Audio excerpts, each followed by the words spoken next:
Right now, Baldwin County spends a little more than $8,000 per student per year to educate our kids. Might sound like a lot, but Baldwin County actually ranks 99th in the state per student, second to last when it comes to funding from the state. Some are saying the county is in crisis. How and when will the school system keep up with the exploding population in Baldwin County? We're looking for answers in tonight's Local 15 News Reality Check.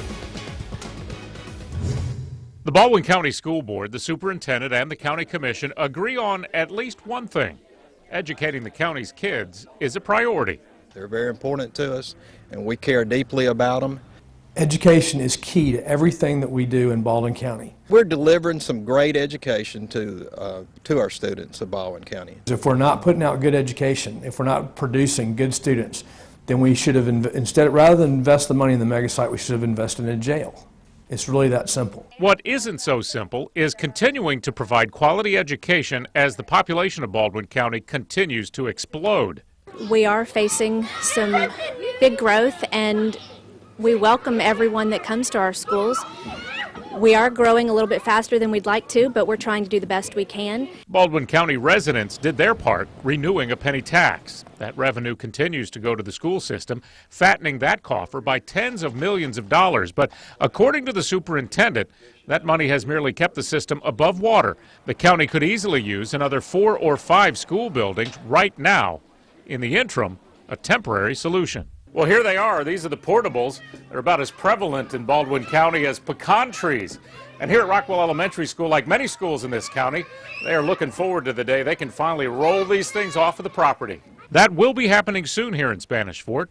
They'll be breaking ground in the next couple of months to build a new wing at Rockwell with 20 classrooms. But will that be enough? I don't want to oversell it, but the epicenter of the growth. Gulf Shores is also exploding. The elementary school has simply run out of space for any more portables, but more kids continue to come.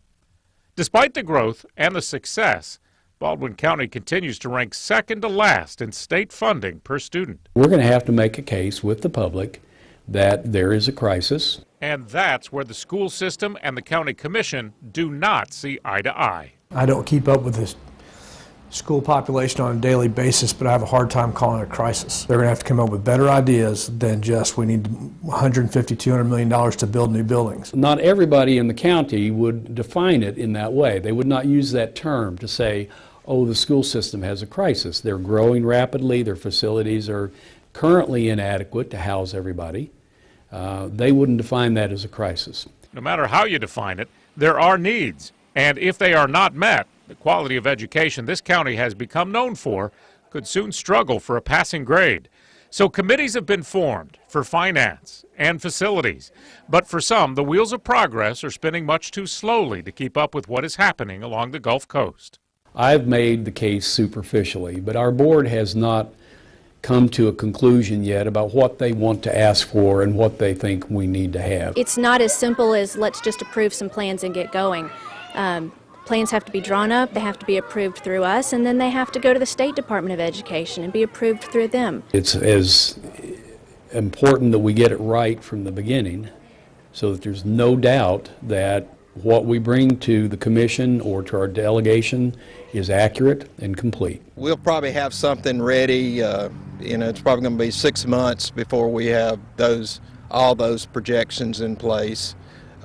To be able to give out to the community, to share with the community. The school infrastructure problem is not to build for where we are today. We have to build farther out in the future. And I don't see them moving to solutions at a crisis pace.